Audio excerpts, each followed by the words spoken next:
Lemvo et les boissons alcoolisées, quatrième partie et fin. En 1888, les missionnaires qui s'installent à San Salvador, à Ngombelutite et partout ailleurs ont les mêmes droits coutumiers que les chefs africains de la région. On les appelle des Fumu, chefs. Ce sont des représentants de l'État belge au Congo. Comme chez les chefs coutumiers, toute personne rendant visite aux missionnaires apportait une calebasse appelée une kotolo à Kulombu, droit d'entrée dans l'enclos du chef. Tous les chefs de station recevaient ainsi des calebasses de Malawi Massamba, vin de palme.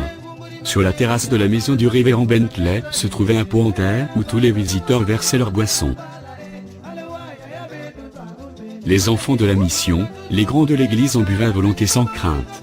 Lemvo visitait de temps en temps, surtout le samedi, le village de Kindingamzi, dans la forêt de Kindinga, afin d'y parler de la bonne nouvelle du salut.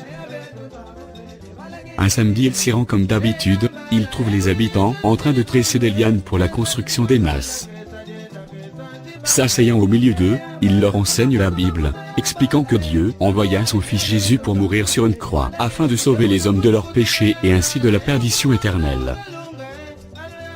Puis il s'entretient et fraternise avec les villageois qui lui offrent du vin de palme. Le révérend Bentley, en entendant chanter quelqu'un à haute voix, sort sur la véranda et voit Ndonzo Lemvo fort joyeux, qui vient à sa rencontre le salue en titubant. Après avoir échangé quelques phrases, le missionnaire conseilla à Lemvo de rentrer à la maison pour se reposer et demande à son boy de l'y accompagner. Il était déjà 19 h. Le lendemain matin, le révérend Bentley envoie un message à Lemvo, le priant de passer chez lui dans l'après-midi. Quand il arrive, le missionnaire lui demande s'il savait vraiment ce qu'il disait hier soir. Lemvo reconnaît que le vin de palme lui avait un peu tourné la tête et s'en excuse. Ce n'est pas à moi, mais à Dieu qu'il faut demander pardon, dit le révérend Bentley. Et aussi devant l'église, puisque les gens du village vous ont certainement aussi vu dans cet état. Après le culte, tous les chrétiens restent à leur place, car le révérend Bentley tient à leur expliquer ce qui s'est passé la veille. Ensuite, Lemvo prend la parole, puis il implore le pardon de Dieu devant son église. Je jure devant Dieu et devant l'église, dit-il, que dorénavant je n'absorberai plus jamais de boissons alcooliques. Après ce serment, le révérend Bentley pose une question à toute l'assemblée, est-il bon pour le croyant de boire de l'alcool? La réponse éclate, unanime, non. Dès ce jour, les boissons alcooliques sont interdites aux chrétiens protestants. Les derniers instants de Lemvo. En 1935, étant donné son âge avancé, Lemvo décide de rejoindre son poste et sa maison à Ngombelutite, où il resta jusqu'à sa mort.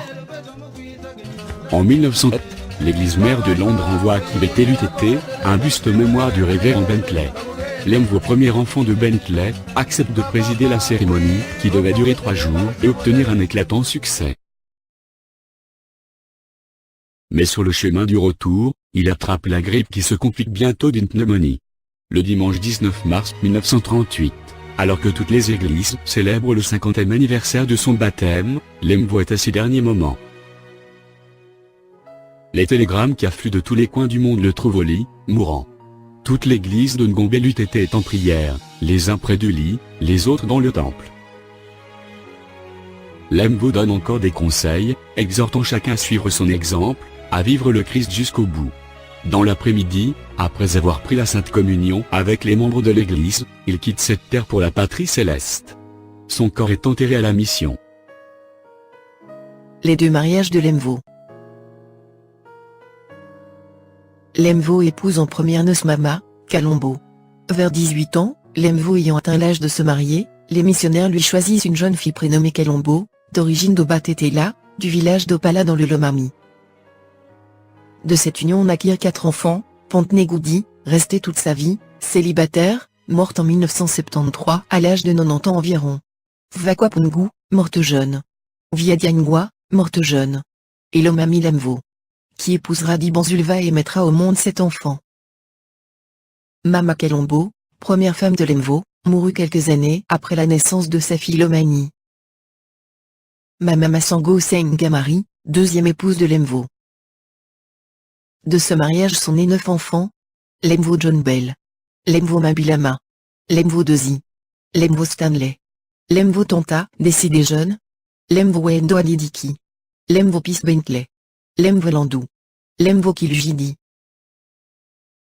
Massango vécut avec son mari une vie difficile. Elle contribua bénévolement au développement de la femme congolaise. Après la mort de Lemvo, en 1938, le gouvernement lui accorda généreusement une pension jusqu'à la fin de sa vie, en 1972. Lemvo, sixième enfant de Ndonzoa Lemvo et auteur de cette biographie. Mon nom Kikongo, Owapi Vangombe, Pazizaki Zolila signifie en français, la vache est esclave de l'homme, puisqu'elle le veut. Et il nous dit: Je crois devoir aimer comme. Vous allez connaître la vie de vos grands-pères et grands-mères. Ensuite, suivant leur généalogie, de nombreuses personnes porteront le nom de Lemvo, quoique n'étant pas de la famille. Ce nom avait une telle notoriété que les habitants de la région trouvaient bon de les donner, qui a son fils, qui a son petit-fils. À ma famille, j'exprime toute ma gratitude pour l'aide apportée dans mes recherches sur les origines de la grande famille Lemvo. Merci à tous et restons fiers de notre héritage.